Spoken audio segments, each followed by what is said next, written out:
Hello मित्रांनो, तर video बनवण्याचं कारणच आहे की आमच्या शेजारी जे मावशी राहतात, म्हणजे म्हातारी आहे ती. आधी एक मुलगा आणि ते राहत होते, पण आता त्यांची मोठी सून आणि त्यांचा मुलगा जो पॅरलाइज झालेला आहे आणि त्यांचे 3 मुलं, ते सर्व इथंच राहतात वनारकेमध्येच. तर ते मला इतके त्रास देत आहेत की रोज मला इतकं टॉर्चर करत आहेत, खूप टॉर्चर करत आहे. मी एवढी टॉर्चर झालेली आहे, सहन करते मी रोज मला, म्हणजे एवढं की मला सांगून नाही होत आहे.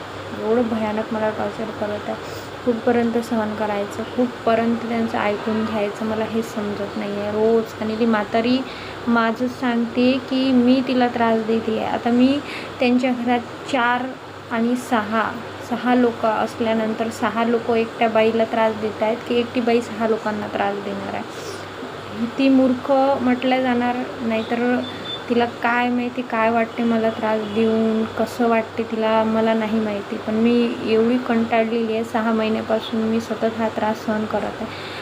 घरमालकाला सांगितलं तर घरमालक अजिबात लक्ष देत नाही. मागल्या महिन्याला सांगितलं होतं की तुम्ही जर समजावून नाही सांगू शकत आम्ही रूम चेंज करणार आहोत, पण तरीसुद्धा तो म्हणला की नाही, रूम चेंज करू नका, आम्ही त्यांना समजून सांगतो.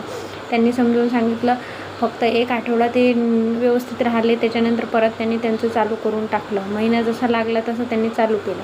शेवटी बाबा आता असं वाटते की ह्या रूममध्ये राहायचंच नाही, एवढं कंटाळा येते. एक तर माझ्या लहान मुलाला मला बघावं लागते, त्याचं वेगळं टेन्शन, आणि हे रोजचा मला त्रास देऊन मला खूप परेशान करतात, त्याचं वेगळं टेन्शन. जाऊ तर जाऊ कुठं आणि करू तर करू कुठं? कोणाचा सहारा आहे?